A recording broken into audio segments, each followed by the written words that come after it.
पुराण अच्छी देवता अपेक्षा देवता बाहन को अधिक पूजा करा जाए। देवता अपेक्षा देवता बाहन को अधिक पूजा करा जाए। ताको प्रथम साष्टांग करा जाए तापर जाए देवता तापर उपवेशन करती जुड़े जीवा कथा जाना तांको यदि साष्टांग न करा जाइछि ताले निश्चित भाव में देवता कौनसी जगह ठीक रे पहुंची परिबे नाही। एकदा पुराण रे लिखा अछि तो से पुराण रो समय तो आगे सरी जाइछि एबे यांत्रिक युग आसी पहुंची जाइछि। ए यांत्रिक युग रे आपण माने ही सेही बाहन जो मानन को हमें पूजा करबा उचित। आपण मानन को पाई ए पृथ्वी चली पृथ्वी ये जल चंचल हवार जो उद्देश्य अच्छी जल चंचल हेछि बोली हमें जो आक्षेप करी कहूचे पृथ्वी ये जल चंचल का पाई ड्राइवर भाई मानन को पाई सेही मानन को इच्छा शक्ति को बजाय रखिबा पाई सेमाने प्रति मुहूर्त रे परिवार को पछ करि दे हम मान को सहायता करि चलछे। आम मैंने केमिति भलरे पहुंचबा आमे माने केमिति भलरे रहिबा ए सब को आगे देखी परिवार को पछ कर दैछन।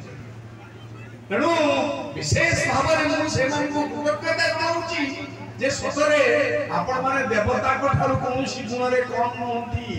जय जगन्नाथ आपण जीवन दाता आपण जीवन देई पारंती जीवन नहीं पारंती ताले देवता को कार्य ठारू कोन कोन रे कम आपण माने सही देवता जो माने कि ए देव कोण रे अछन।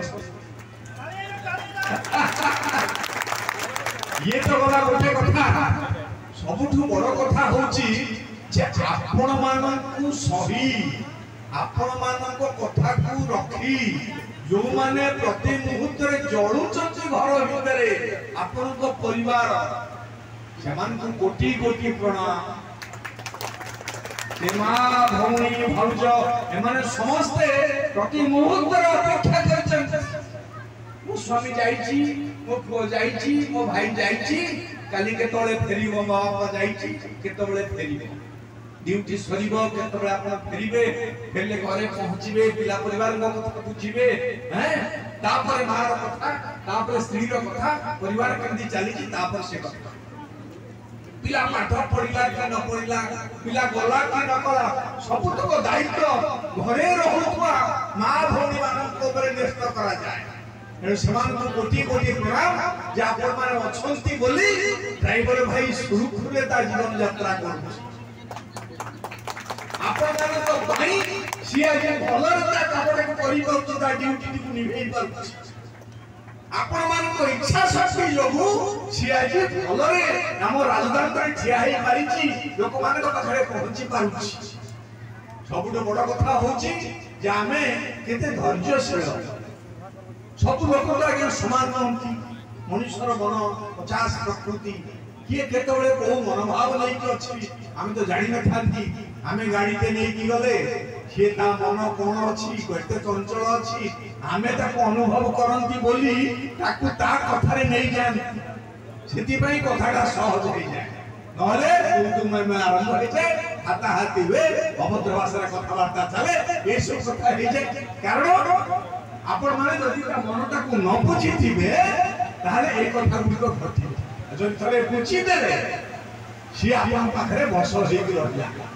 तेणु आपण मान मोर निवेदन प्रति मुहूर्त रे आपण माने आ गोटे जीवन को तर्जमा करूचंती बोली मु आपण मान को धन्यवाद जणाउची एवं निवेदन मत रखुची ए तर्जमा आपण को शेष निश्वास पर्यंत जारी रहिबो ए तर्जमा आपण माने शेष निश्वास पर्यंत जारी रखिबे।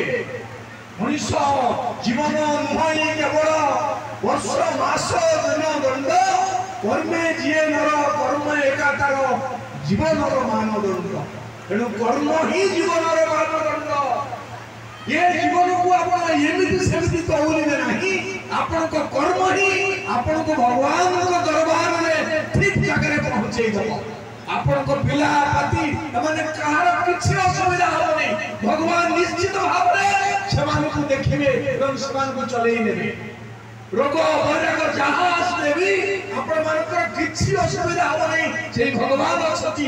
ଆପଣ ଯଦି ନିଷ୍ଠାର ସହିତ କାମ କରୁଥିବେ, ଆପଣ ଯଦି ଆପଣଙ୍କର ଧର୍ମକୁ ପାଳନ କରୁଥିବେ, ତାହେଲେ ନିଶ୍ଚିତ ଭାବରେ ଭଗବାନ ଆପଣଙ୍କର ସହାୟ ହେବେ। ଏକଥା ମୁଁ ବାଜି ମାରି କହୁଛି। ଜଗନ୍ନାଥ ତାଙ୍କ ସିଂହାସନରୁ ଓହ୍ଲେଇ ଆସିବେ ଆପଣମାନଙ୍କ ପାଇଁ। ଆଉ କାହା ପାଇଁ କଣ ହେଇପାରେ, ଆଉ କାହା ମନରେ ଛଳନା ଥାଇପାରେ, କିନ୍ତୁ ଆପଣମାନେ ନିଷ୍ପାପ, ପାପ ନାହିଁ ଆପଣମାନଙ୍କ ମନ ଭିତରେ। କାମ କରିବୁ, ଖାଇବୁ, ଖଟିବୁ, ବାସ୍। ୟା ପରେ ଆମ ପାଖରେ ଆଉ କିଛି ଦ୍ୱିତୀୟ କଥା ନାହିଁ। ଯୋଉ ଦି ପଇସା ରୋଜଗାର କରିବୁ ସେଥିରେ ଆମ ପରିବାର ଚଲେଇବୁ।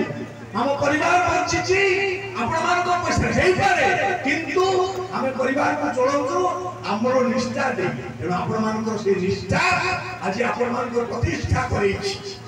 ଏକଥାରେ ଦ୍ୱିମତ ନାହିଁ। କେହି ମଧ୍ୟ ଆପଣଙ୍କୁ ଏକଥାରୁ ବୁଝେଇ ଦେଇପାରିବେନି, ଓହରେଇ ଦେଇପାରିବେନି। ତେଣୁ ଆନ୍ତରିକ ଶୁଭେଚ୍ଛା, ଧନ୍ୟବାଦ, ଭୂମିଷ୍ଠ ପ୍ରଣାମ ସବୁ ଆପଣମାନଙ୍କ ପାଇଁ। କେଡ଼େ ସୁନ୍ଦର କଥା ସେଠି କହିଦେଇଗଲା, ନିଶା ପାଣି କରିବେ ନାହିଁ।